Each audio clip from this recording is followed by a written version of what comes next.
Assalamu alaikum, 9th class P1 and N1. I am your mathematics lecturer Ido Mushtaq from the platform of Punjab Group High School Dadawala.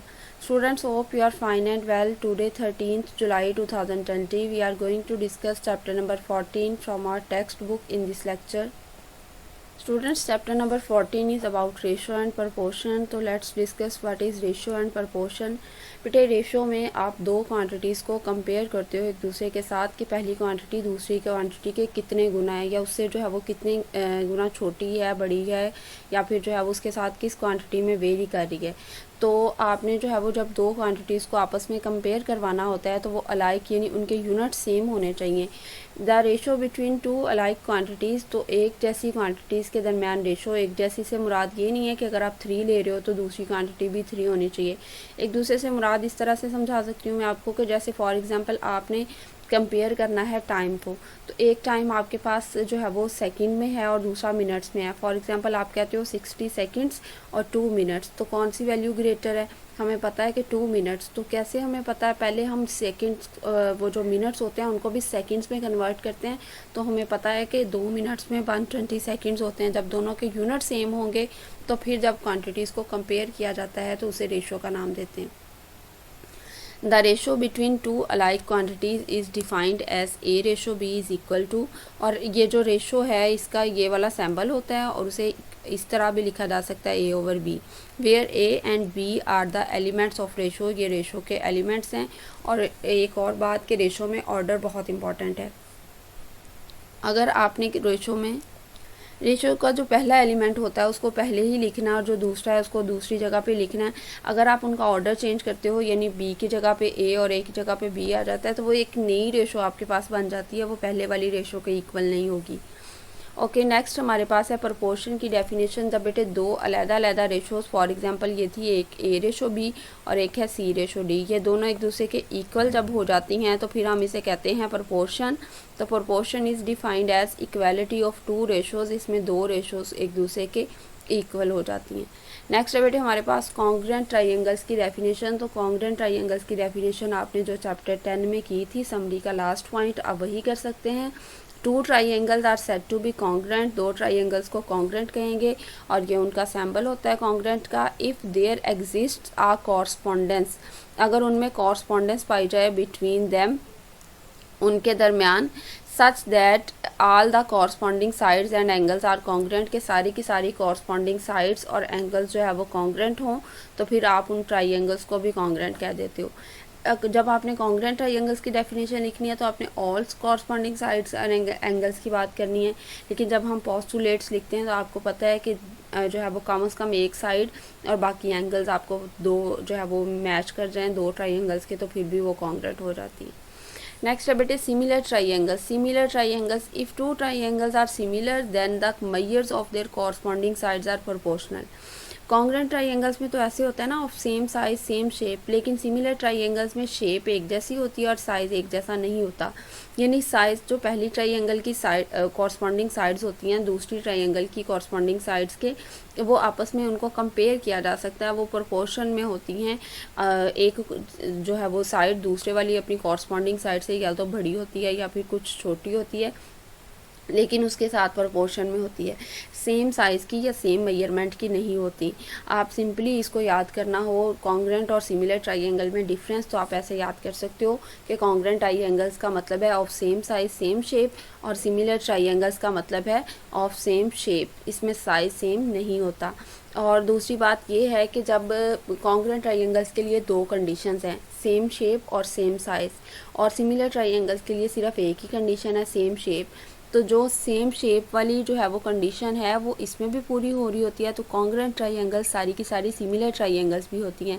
लेकिन similar triangles congruent क्यों नहीं होती? क्योंकि congruent की दो conditions हैं, ये उन दोनों कंडीशंस को फुलफ़िल नहीं कर रहा होता। तो जो कॉन्ग्रुएंट ट्राइंगल्स होंगी वो सिमिलर होंगी, जो सिमिलर ट्राइंगल्स हैं वो कॉन्ग्रुएंट नहीं होंगी। तो चलें अब हम बाकी का पार्ट डिस्कस करते हैं। सबसे पहले हमारे पास क्वेश्चन नंबर 1 है ट्रू फॉल्स का रिव्यू एक्सरसाइज का।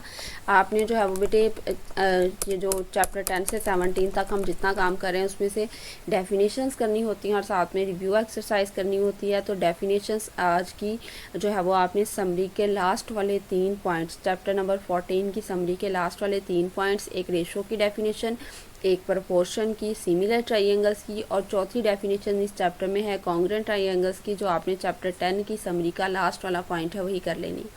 अब ट्रू फॉल्स डिस्कस करते हैं इसके। सबसे पहला है which of the following are true and false, इनमें से कौन से ट्रू हैं और कौन से false. Congruent triangles are of same size and shape, बिल्कुल कॉन्ग्रुएंट ट्राइंगल्स मेजरमेंट में भी यानी साइज में भी एक दूसरे के जैसी होती हैं और शेप में भी। Similar triangles are of same shape, similar triangles की शेप तो सेम होती है लेकिन साइज सेम नहीं होता बल्कि डिफरेंट होता है, ये भी बिल्कुल ठीक है। सैम्बल यूज्ड फॉर कॉन्ग्रुएंट, अच्छा बेटे ये जो सैम्बल है ना ये सिमिलर के लिए और ये कॉन्ग्रुएंट के लिए। बाज़ बुक्स जो आपके पास एडिशन है बुक्स के उनमें ये जो कॉन्ग्रुएंट के सामने कॉन्ग्रुएंट का ही सैम्बल लिखा हुआ है तो फिर आप उसको वहाँ पे टिक कर दोगे। यहाँ पे मेरे पास जो है इसमें कॉन्ग्रुएंट के सामने उन्होंने सिमिलर का साइन लिखा हुआ है, इस वजह से ये फॉल्स है। और इसी तरीके से सिमिलैरिटी का सैम्बल ये वाला होता है, उन्होंने ये कॉन्ग्रुएंट का लिखा हुआ है तो ये भी फॉल्स है। आपने चेक कर लेना है, बस ये याद रखिएगा ये सिमिलर का ये सिंगल टिल्ट वाला और इक्वालिटी के ऊपर जो टिल्ट है वो कॉन्ग्रुएंट का है। तो अगर तो एग्जैक्टली सही दिए हुए हैं तो फिर आप इनको टिक कर दें, अदरवाइज़ जो है ये फॉल्स हैं। कॉन्ग्रुएंट ट्राइंगल्स आर सिमिलर, जो कॉन्ग्रुएंट ट्राइंगल्स होती हैं वो सिमिलर भी होती हैं, ये बात अभी हम डेफिनेशन में डिस्कस करके आए हैं। और जो सिमिलर ट्राइंगल्स होती हैं वो कॉन्ग्रुएंट नहीं होती, क्योंकि सिमिलर में तो सिर्फ एक शेप की कंडीशन पूरी हो रही होती है, जबकि कॉन्ग्रुएंट के लिए 2 चाहिए, तो सिमिलर जो है वो कॉन्ग्रुएंट नहीं हो सकती। A line segment has only 1 mid point, जो एक लाइन सेगमेंट होता है जब उसके एंड पॉइंट्स पूछे जाते हैं तो वो 2 होते हैं, यानी जैसे जो है वो हमने पहले थ्योरम में पढ़ा था कि ए और बी उसके 2 एंड पॉइंट्स हैं और उसके मिड पॉइंट सिर्फ सेंटर में एक ही होता है, तो ये बिल्कुल ठीक है। नेक्स्ट आपके पास है जी 1 and only 1 line can be drawn through 2 points, 2 point आपने यहाँ पे ड्रॉ किए हैं तो लाइन का मतलब होता है स्ट्रेट लाइन, ऐसे करके नहीं लाइन ड्रॉ हो सकती। तो इसका मतलब है कि 2 पॉइंट्स के दरमियान सिर्फ एक ही लाइन ड्रॉ हो सकती है, बिल्कुल ठीक है ये भी। Proportion is non equality of 2 ratios, अगर ये नॉन का वर्ड ना लगा होता तो फिर इसको हम जो है वो कहते हैं ये ट्रू है। नॉन का मतलब होता है ना बराबरी या फिर जो है वो यानी इक्वल नहीं है, तो फिर ये गलत है। हमें प्रपोर्शन की डेफिनेशन पता है कि वो इक्वालिटी ऑफ 2 रेशोज़ होता है। Ratio has no unit, ratio का कोई यूनिट क्यों नहीं होता बेटे, मैंने आपसे कहा था 2 ऐसी क्वांटिटीज़ को कंपेयर करवाते हैं जिनका यूनिट सेम होता है। फॉर एग्जांपल आप कंपेयर करवा रहे हो ₹300 को ₹500 के साथ, यूनिट सेम है इनका, तो रेशो का आप जो है वो डिवीजन के साइन में भी लिख सकते हो। ये भी डेफिनेशन में मैंने आपको बताया था ₹600, तो रुपीज़ से कैंसिल हो जाएगा। तो इस तरीके से जब 2 एलिमेंट्स रेशो के जो होते हैं उनके सेम यूनिट्स होते हैं वो आपस में कैंसिल हो जाते हैं, ये 0 से कैंसिल हो जाएंगे, 3 1s are 3, 3 2s are 6, तो 1:2 ये इसका आंसर आ गया। और लेकिन उसके साथ कोई यूनिट क्यों नहीं आता, क्योंकि रेशो ऐसी क्वांटिटीज़ के दरमियान कंपैरिजन है जिनका यूनिट सेम होता है तो वो आपस में कैंसिल हो जाते हैं। यहाँ तक हमारे ट्रू फॉल्स हो गए हैं और क्वेश्चन नंबर 2 में हमने डेफिनेशंस भी डिस्कस कर ली हैं। अब नेक्स्ट जाएंगे हम क्वेश्चन नंबर 3 की तरफ। In triangle LMN shown in the figure, MN जो है वो पैरेलल है PQ के, ये वाला जो MN है ये PQ के पैरेलल है। ओके बेटे, तो अब हमारे पास ये जो है वो मेजरमेंट LM यानी ये L से लेके M तक टोटल लेंथ दी हुई है 5 सेंटीमीटर, फिर L से लेके P तक लेंथ दी हुई है 2.5 सेंटीमीटर, फिर LQ आपको दिया हुआ है 2.3 सेंटीमीटर और LN टोटल आपने फाइंड आउट करना है। अब ये जो आपके पास है ना ये वाली साइड ट्राइंगल की, इसमें एक तरह से ये 2 ट्राइंगल्स जो है, एक ये बड़े वाली पूरी ट्राइंगल है और एक ये इसके अंदर आप देखें तो LPQ ये छोटे वाली ट्राइंगल है। अगर आप इन दोनों ट्राइंगल्स के दरमियान जो है वो रेशो फाइंड आउट करना चाहते हैं, ये वाली वैल्यू LN की फाइंड आउट करना चाहते हैं, तो उसके तरीके से जो है वो आप एक प्रपोर्शन कायम कर सकते हैं इनके दरमियान।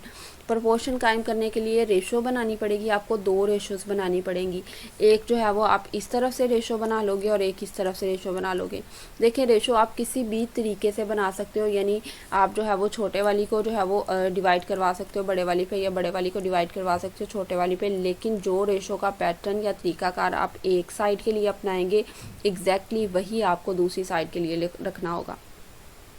अब यहाँ पे वैल्यू किस किस की गिवन है, इस साइड में वैल्यू गिवन है LP की और LM की, तो मैंने ऐसे ही रख लिया measurement LP divided by measurement LN। LM यानी कि छोटे वाली जो है वो जो साइड है ट्राइंगल की, उसको बड़े वाली ट्राइंगल की साइड पे डिवाइड करवा दिया। डिवाइड करवाना है या फिर जो है वो measurement LP ratio measurement LM यानी रेशो की फॉर्म, ये आपके पास बेटे रेशो का साइन होता है। अगर आपने जो है वो ये डिवीजन की फॉर्म में नहीं लिखना, आप रेशो की फॉर्म में भी लिख सकते हैं। मेजरमेंट LP यहाँ पे लिखेंगे, उसके बाद आगे ये रेशो का साइन, मेजरमेंट LM आगे इक्वल का साइन, दूसरी साइड पे भी फिर रेशो। और अगर आप ऐसे ही लिखना चाहते हैं, इसका भी मतलब डिवीजन या रेशो ही होता है, तो आप ऐसे भी लिख सकते हैं।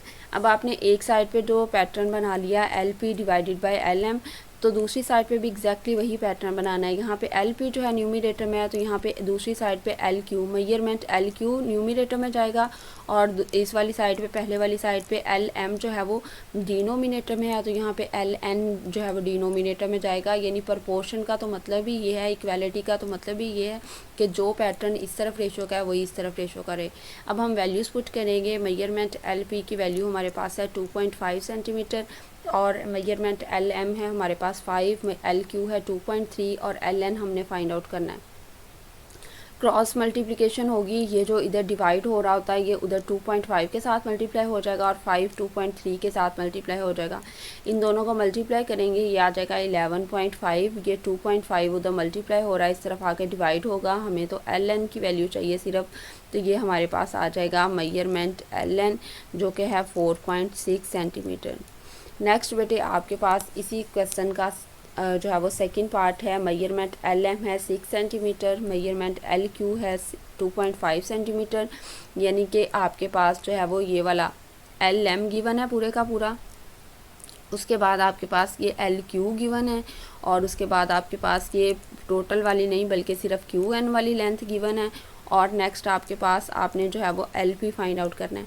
यानी ये वाली आपने फाइंड आउट करनी है LP, और ये टोटल वाली गिवन है। तो इसका मतलब है अगेन जो है इस वाले क्वेश्चन में भी वही वाली आप रेशो कायम करोगे, क्योंकि आपने पहले एक साइड को देखना है उसमें कौन कौन सी जो है वो साइड्स की मेजरमेंट इन्वॉल्व है, तो आपने उसी को रख लेना है। तो मैं इसको लिख रही हूँ measurement LP divided by measurement LM, और उसके बाद ज़ाहिर सी बात है जब इस तरफ ऐसे लिखा है तो दूसरी तरफ भी ये लिखना पड़ेगा measurement LQ divided by measurement LN।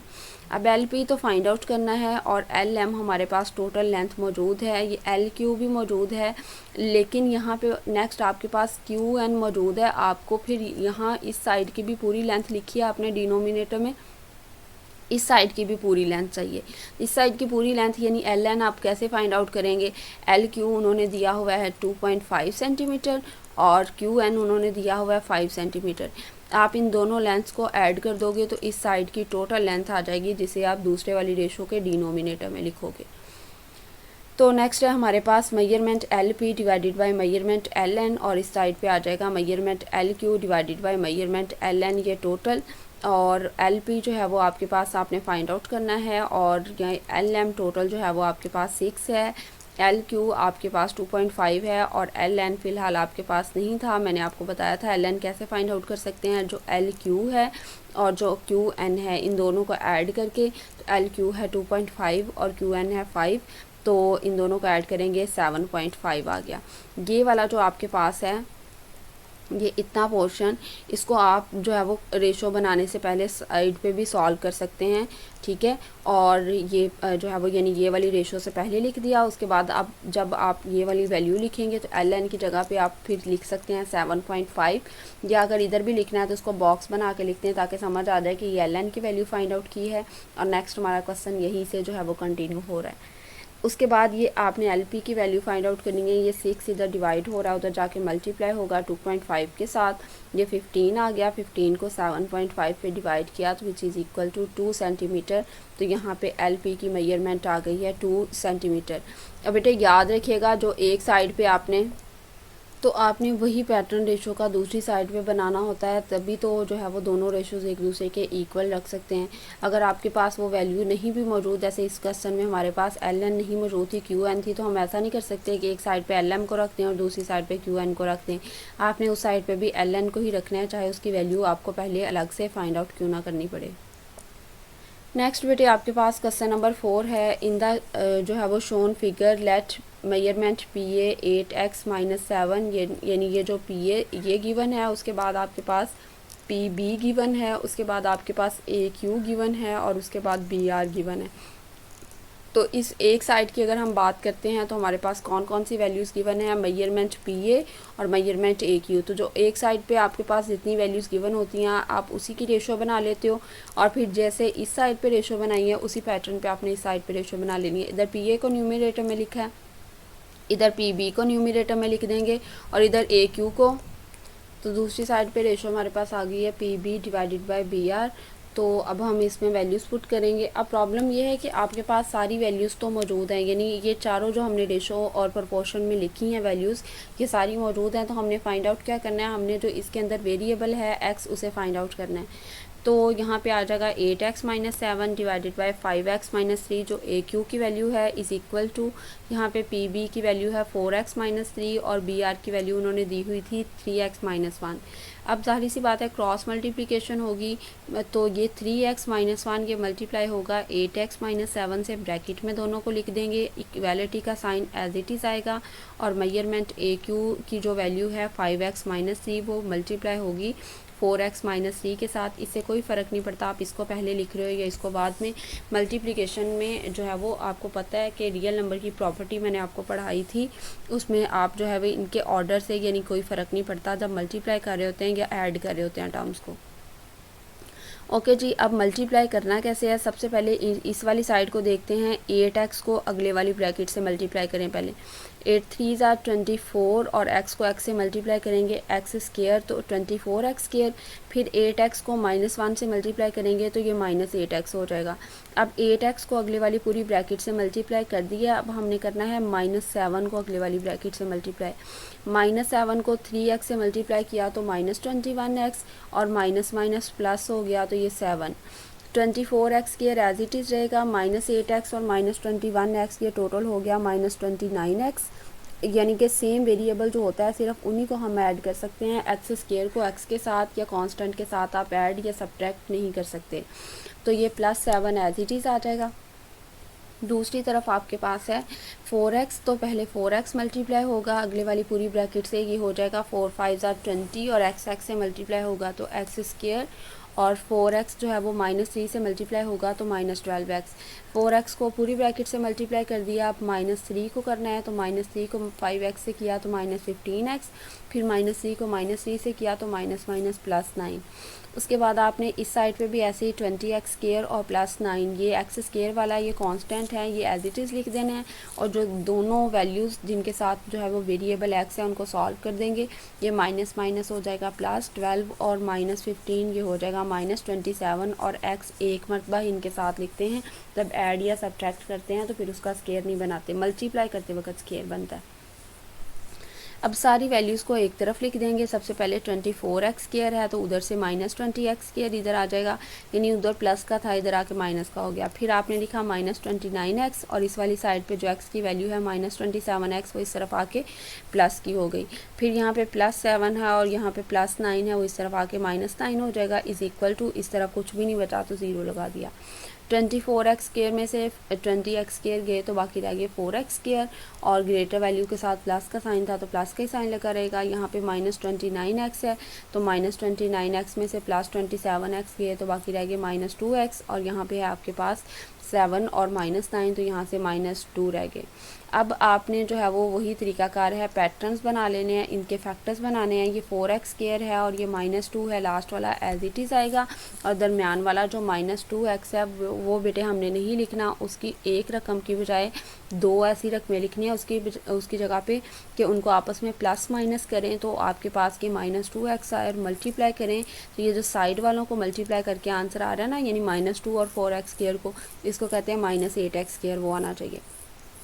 तो वो कैसे आ सकता है, यानी वही फैक्टराइजेशन जो हमने चैप्टर 5 और चैप्टर 6 में करते रहे हैं। तो ये आपके पास यहाँ पे कौन सी जो है वो 2 टर्म्स आएंगी, -4x और +2x। क्योंकि इनको ऐड या सब्ट्रैक्ट करने से ये आ जाएगा और मल्टीप्लाई करने से साइड वालों की मल्टीप्लिकेशन के इक्वल आ जाएगा। 4x पहली दो में से कॉमन लेते हैं तो यहाँ पे x माइनस 1 रह गया, यहाँ से +2 कॉमन लिया तो x माइनस 1 रह गया। एक दफ़ा x माइनस 1 को लिखा जो दोनों में सेम है, और एक दफ़ा ये जो बाहर वाले 4x + 2 = 0, x माइनस 1 = 0 तो x की वैल्यू आ गई 1, और 4x + 2 = 0 तो x = -2 इधर रहेगा और 4 इधर आके डिवाइड होगा तो ये -1 और 2। Length is always taken as positive not negative, so value of x is 1, तो इस तरीके से x की वैल्यू 1 होगी। अब जो आपकी रिव्यू एक्सरसाइज के बाकी क्वेश्चन नंबर 5 और 6 रह गए हैं और फिर चैप्टर नंबर 14 को समर से डिस्कस हम कल डिस्कस करेंगे। ये जो बाकी पार्ट्स रह गए हैं, अभी तक मैंने आपको चैप्टर नंबर 14 की जो रिव्यू एक्सरसाइज है उसके 4 क्वेश्चंस करवाए हैं। आपने उन चारों क्वेश्चंस की रिटर्न प्रैक्टिस करनी है। डेफिनेशंस मैंने आपको बता दी, समरी के लास्ट वाले पॉइंट्स 3 चैप्टर नंबर 14 की, और एक डेफिनेशन चैप्टर 10 की समरी का लास्ट पॉइंट है कॉन्ग्रुएंट ट्रायंगल्स की, तो वहाँ से आपने याद कर लेनी है। आज के लेक्चर के हवाले से यही है कि sides of similar triangles are proportional, तो आप जो है वो उनको एक प्रोपोर्शन कायम करते हो, यानी पहले एक तरफ की जो है वो रेशो बना लेते हो एग्जैक्ट उसी पैटर्न पे दूसरी तरफ की रेशो बनाते हो, और फिर दोनों रेशोज़ को एक दूसरे के इक्वल रख के अननोन की वैल्यू फाइंड आउट कर लेते हो, क्योंकि प्रोपोर्शन का मतलब ही यही होता है कि इक्वालिटी ऑफ टू रेशोज़। उम्मीद करती हूँ स्टूडेंट्स आज के लेक्चर की मदद से आप अपना होमवर्क टास्क कंप्लीट करेंगे। अल्लाह ताला आप सबको अपने हिफ्ज़-ओ-अमान में रखे। थैंक यू स्टूडेंट्स, अल्लाह हाफिज़।